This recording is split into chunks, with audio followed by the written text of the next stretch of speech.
हा दादा, आज काय पत्रकार परिषद घेतली, काय सांगणार? आज माझी उमेदवारी वंचित बहुजन आघाडीतर्फे घोषित झाली, त्याबद्दल मी पत्रकार परिषद घेतलेली आहे आणि आंबेडकर जयंतीच्या सर्वांना शुभेच्छा देण्यासाठी पत्रकार परिषद. प्रकाश आंबेडकरांनी आपल्यावर विश्वास दाखवला आहे. जळगाव लोकसभेची उमेदवारी आपल्याला दिली आहे. नेमका काय पुढचा आता अजेंडा तुमचा असणार आहे?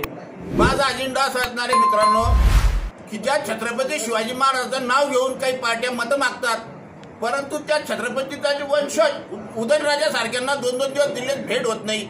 त्यांना तिकिटासाठी आता प्रत्येक वेळी असं तडपवलं जात आहे. तर हे जे फक्त शिवाजी महाराज, बाबासाहेब आंबेडकर, हिंदू मुस्लिम म्हणजे हा सर्व जो वाद निर्माण करून ही जी काही लोकांची प्रस्थापितांची जी मक्तेदारी झाली आहे, जी हुकुमशाही झाली आहे, ही मोडण्यासाठी माझी उमेदवारी आहे.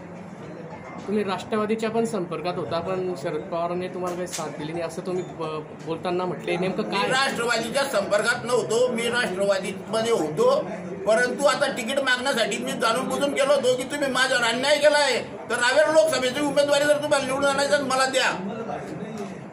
तर ते जे प्रस्थापित पुढारी आहे त्यांना मी सांगायला गेलो होतो की तुम्ही माझ्यावर जो अन्याय केला आहे, मी पार्टीमध्ये एवढं काम केलं, जर माझ्यावर अन्याय केला आहे, तो अन्यायाला जर तुम्हाला दूर करावं असेल, आणि हे बघा परमेश्वराचं जयसी करणी वैसी भरणी आहे. मी राष्ट्रवादीत असताना राष्ट्रवादीच्या नेत्यांनी हे जाहीर केलं होतं की प्रफुल्ल हे आमच्या पार्टीचे सभासद नाही. आज परमेश्वराने असा टाइम आणला की शरद पवारच याच्या पार्टीचे सभासद नाही. तर या जगामध्ये, या धरतीमध्ये परमेश्वराजवळ कोणतेही सभासद असो, अल्लाह असो, भगवान असो, जे कोणी परमेश्वर पृथ्वीवर आहे, तर हे सत्याचा विजय होत असतो, अन्यायाला वाचा पडत असते. आणि जैशी करणी वैशी भरणीचं साधं उदाहरण आहे की शरद पवार गटाने राष्ट्रवादी पार्टीने मला सांगितलं होतं की तुम्ही माझ्या पार्टीचे सभासद नाही. आज परमेश्वराने त्या शरद पवारांचा तो टाइम आणलेला आहे. मातंबर पद्धतीची आपली लढत असणार. मातंबर, मी तेच सांगतोय, मातंबराविरुद्ध हे अल्पसंख्याक समाजाची लढाई आहे. मातंबर विरुद्ध हे प्रस्थापित पुढारी आहेत, त्यांच्या विरुद्ध हे गोरगरीब जनतेची लढाई आहे मित्रांनो.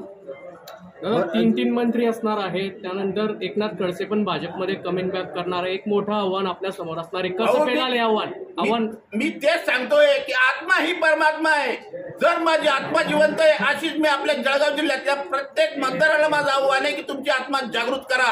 कोण मंत्री, कोण संत्री, कोणीच नाही. हे जे मतदार आहे हे सर्वश्रेष्ठ आहे आणि या मतदारांच्या हातात जी पावर आहे ती सत्ता बसवण्याची ताकद आहे.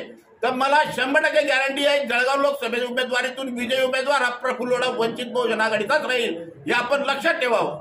भाजप मोठा नेता आहे, भाजप हा मोठा पक्ष आहे, मोठे नेते या ठिकाणी आहे, त्यांचे आमदार देखील जास्त आहे. तर कसं मोठा या जगामध्ये आपण मतदार सर्वात मोठा आहे. या जगात कोणता पक्ष, कोणता नेता मोठा नाही, हे जे मतदार आहे हे सर्वात मोठे. तर हे जळगाव जिल्ह्याचे मतदार ठरवतील की या जिल्ह्यात मोठा नेता कोण आहे. नेता नाही, परंतु या जनतेचा सहकारी कोण आहे, जनतेचं काम करणारा कोण आहे, ही जनता जळगाव जिल्ह्यात ठरवेल. ओके.